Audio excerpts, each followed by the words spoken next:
Hi అండి, అందరికీ నమస్తే. వెల్కమ్ బ్యాక్ టు కుమారీశం. ఈరోజు మీకు నేను చాలా హెల్తీ రెసిపీ అండి. సమ్మర్లోని మనం తప్పకుండా చేసుకోవాల్సిన రెసిపీని ఇక్కడ మీకు నేను చూపించిపోతున్నాను. అదే ఏంటనుకుంటున్నారండి, వెజిటేబుల్ రాగి జావ అండి. ఇలా వెజిటేబుల్స్ అన్నీ వేస్ట్ చేయడం వల్ల పిల్లలు కూడా చాలా ఇష్టపడి అయితే తింటారండి. మరి దీన్ని మనం ఎలా తయారు చేసుకోవాలనేది చూసేద్దామండి. వీడియోలో వచ్చేయండి. దీనికోసము కావలసిన పదార్థాలని ఈ విధంగా రెడీ చేసుకోండి. ఇక్కడ నేను 1 కప్ అయితే రాగి పిండిని తీసుకున్నానండి. అలాగే 1/2 కప్ వచ్చి క్యారెట్ని ఈ విధంగా చిన్న ముక్కలుగా కట్ చేసుకుని అయితే పక్కనైతే పెట్టేసుకోండి. తర్వాత ఆనియన్ కూడా 1 తీసుకుని దాన్ని ఈ విధంగా కట్ చేసుకోండి. అలాగే 1/2 కప్పు పచ్చి బఠానీని కూడా ఈ విధంగా రెడీ చేసుకుని అయితే పక్కనైతే పెట్టుకోండి. ఇక్కడ నేను 1/2 కప్పు బీన్స్ని ఇలాగా కట్ చేసుకుని అయితే పక్కనైతే పెట్టుకుంటున్నానండి. అలాగే ఇక్కడ నేను కొంచెం కొత్తిమీరని,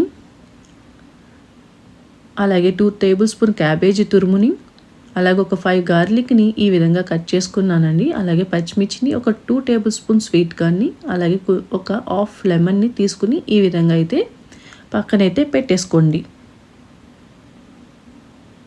తర్వాత ఒక చిన్న బౌల్ అయితే తీసుకోండి. అందులో మనం ముందుగా రెడీ చేసి పెట్టుకున్న రాగి పిండిని వేసుకోవాలండి. అలాగే అదే కప్పుతోని 1 కప్పు వాటర్ అనేది వేసుకుని ఉండలు లేకుండా బాగా మిక్స్ చేసుకోవాలండి. ఈ విధంగా మనం మిక్స్ చేసుకుని అయితే పక్కనైతే పెట్టేసుకోండి. తర్వాత స్టవ్ వెలిగించి ఒక దలసరపాటి గిన్నెనైతే పెట్టుకోండి. అందులోని 1.5 టేబుల్ స్పూన్ ఆయిల్ అనేది యాడ్ చేసుకోండి. అలాగే మనం ముందుగా కట్ చేసి పెట్టుకున్న పచ్చిమిర్చిని,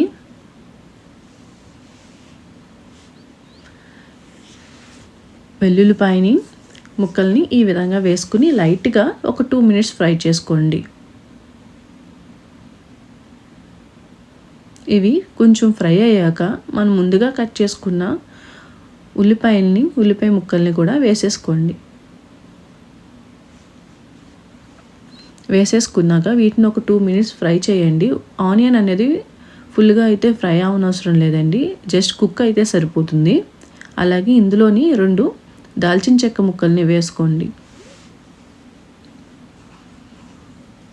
వేసుకున్నాక ఇలాగ ఒక 4 మినిట్స్ అలా ఫ్రై చేసుకోండి. ఇక్కడ ముందుగా కట్ చేసి పెట్టుకున్న క్యారెట్ని, బీన్స్ని, అలాగే పచ్చి బఠానీని, స్వీట్ కార్న్ని, క్యాబేజీ తురుముని అన్నీ కూడా ఇందులో వేసేసుకుని ఇప్పుడు వీటిని మనం బాగా మిక్స్ చేసుకుని ఒక 5 మినిట్స్ అయితే మీడియం ఫ్లేమ్లోనే కుక్ చేసుకోవాలండి. చూడండి, ఈ విధంగా కుక్ చేసుకుంటే సరిపోతుందండి, ఫుల్గా అయితే అవ్వనవసరం లేదు. మనం ఇందులోని ఇప్పుడు 2 గ్లాసెస్ అనేది వాటర్ అనేది యాడ్ చేసుకోవాలండి. ఇప్పుడు వాటర్ బాయిల్ అవుతుంది కదండి, అప్పుడు ఆ వెజిటేబుల్స్ అన్నీ కూడా మనకి కుక్ అయిపోతాయి. అలాగే ఇందులో ఇప్పుడు నేను 1 టేబుల్ స్పూన్ సాల్ట్ని, అలాగే 1 టేబుల్ స్పూన్ బ్లాక్ పెప్పర్ని, మిరియాల పొడిని ఈ విధంగా వేసుకుని బాగా కలిపేసుకోండి. వాటర్ అనేది బాగా బాయిల్ అయ్యాక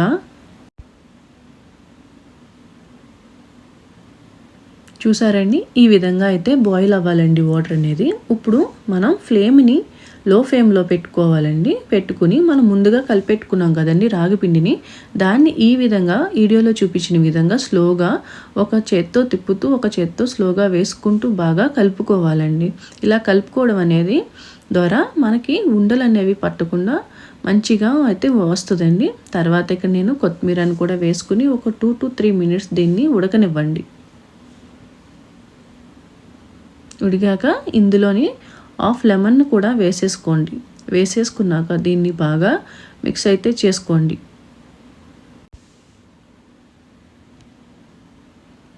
చూసారండి, ఎంతో హెల్తీ రాగి జావ అనేది రెడీ అయిపోయిందండి. దీన్ని రోజు పిల్లలకి ఇవ్వడం ద్వారా పిల్లల యొక్క బోన్స్ అనేవి స్ట్రాంగ్గా అయితే అవుతాయి.